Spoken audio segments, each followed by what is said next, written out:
Mateus, capítulo 27. Ao romper o dia, todos os principais sacerdotes e os anciãos do povo entraram em conselho contra Jesus para o matarem. E, amarrando-o, levaram-no e o entregaram ao governador Pilatos. Então Judas, o que o traiu, vendo que Jesus fora condenado, tocado de remorso, devolveu as 30 moedas de prata aos principais sacerdotes e aos anciãos, dizendo: Pequei, traindo sangue inocente. Eles, porém, responderam: Que nos importa? Isso é contigo. Então Judas, atirando para o santuário as moedas de prata, retirou-se e foi enforcar-se. Os principais sacerdotes, tomando as moedas, disseram: Não é lícito deitá-las no cofre das ofertas, porque é preço de sangue.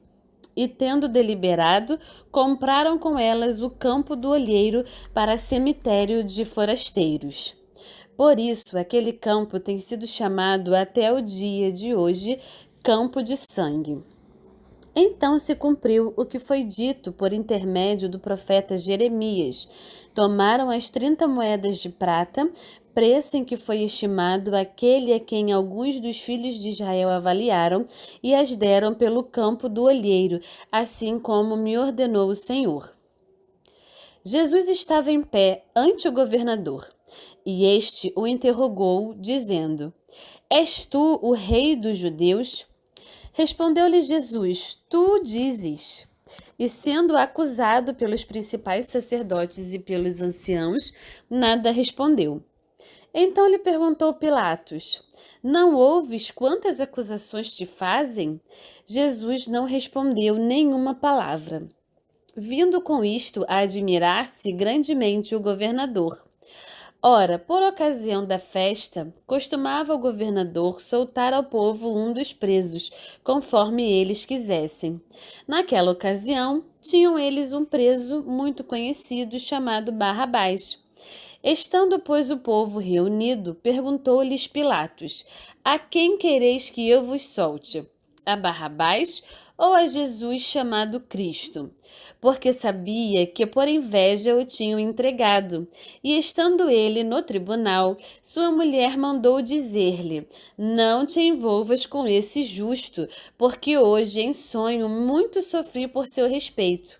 Mas os principais sacerdotes e os anciãos persuadiram o povo a que pedisse Barrabás e fizesse morrer Jesus. De novo, perguntou-lhes o governador: Qual dos dois quereis que eu vos solte? Responderam eles: Barrabás. Replicou-lhes Pilatos: Que farei então de Jesus chamado Cristo? Seja crucificado, responderam todos. Que mal fez ele? Perguntou Pilatos. Porém, cada vez clamavam mais: Seja crucificado. Vendo Pilatos que nada conseguia, antes, pelo contrário, aumentava o tumulto, mandando vir água, lavou as mãos perante o povo, dizendo: Estou inocente do sangue deste justo, fique o caso convosco. E o povo todo respondeu: Caia sobre nós o seu sangue e sobre nossos filhos.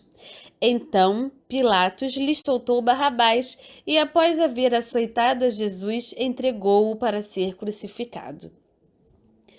Logo a seguir, os soldados do governador, levando Jesus para o pretório, reuniram em torno dele toda a coorte.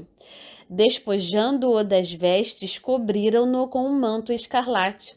Tecendo uma coroa de espinhos, puseram-lhe na cabeça e na mão direita um caniço.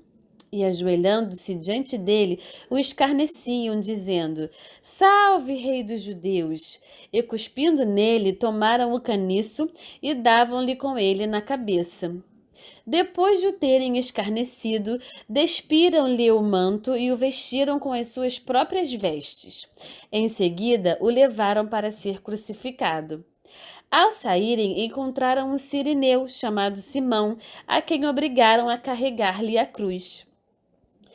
E, chegando a um lugar chamado Gólgota, que significa lugar da caveira, deram-lhe a beber vinho com fel, mas ele, provando-o, não o quis beber.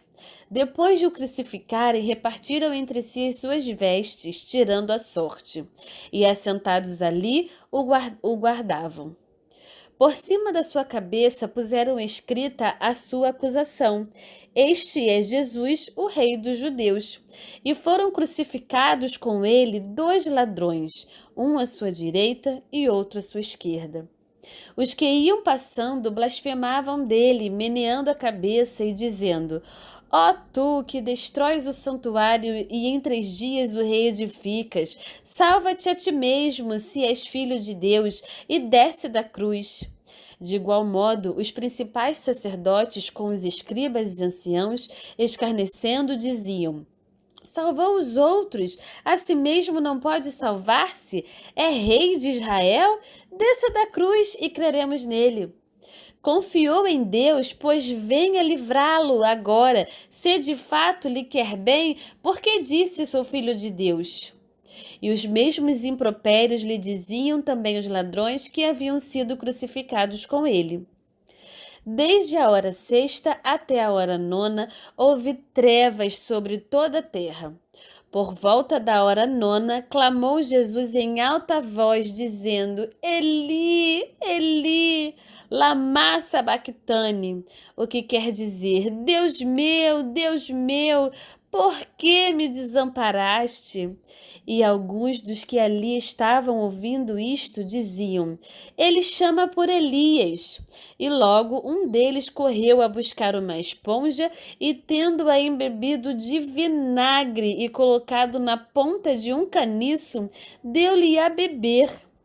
Os outros, porém, diziam: Deixa, vejamos se Elias vem salvá-lo. E Jesus, clamando outra vez com grande voz, entregou o Espírito. Eis que o véu do santuário se rasgou em 2 partes, de alto a baixo. Tremeu a terra, fenderam-se as rochas, abriram-se os sepulcros e muitos corpos de santos que dormiam ressuscitaram. E saindo dos sepulcros depois da ressurreição de Jesus, entraram na cidade santa e apareceram a muitos. O centurião e os que com ele guardavam a Jesus, vendo o terremoto e tudo o que se passava, ficaram possuídos de grande temor e disseram: Verdadeiramente este era filho de Deus. Estavam ali muitas mulheres observando de longe. Eram as que vinham seguindo a Jesus desde a Galiléia para o servirem. Entre elas estavam Maria Madalena, Maria, mãe de Jesus e de José, e a mulher de Zebedeu. Caindo a tarde, veio um homem rico de Arimateia, chamado José, que era também discípulo de Jesus. Este foi ter com Pilatos e lhe pediu o corpo de Jesus. Então Pilatos mandou que lhe fosse entregue. E José, tomando o corpo, envolveu-o num pano de linho e o depositou no seu túmulo novo, que fizera abrir na rocha. E rolando uma grande pedra para a entrada do sepulcro, se retirou. Achavam-se ali, sentadas em frente da sepultura, Maria Madalena e a outra Maria. No dia seguinte, que é o dia depois da preparação, reuniram-se os principais sacerdotes e os fariseus e, dirigindo-se a Pilatos, disseram-lhe: Senhor, lembramo-nos de que aquele embusteiro, enquanto vivia, disse: Depois de 3 dias ressuscitarei. Ordena, pois, que o sepulcro seja guardado com segurança até o 3º dia, para não suceder que, vindo os discípulos, o roubem e depois digam ao povo: ressuscitou dos mortos, e será o último embuste pior que o primeiro. Disse-lhes Pilatos: Aí tendes uma escolta. Ide e guardai o sepulcro como bem vos parecer. Indo eles, montaram guarda ao sepulcro, selando a pedra e deixando ali a escolta.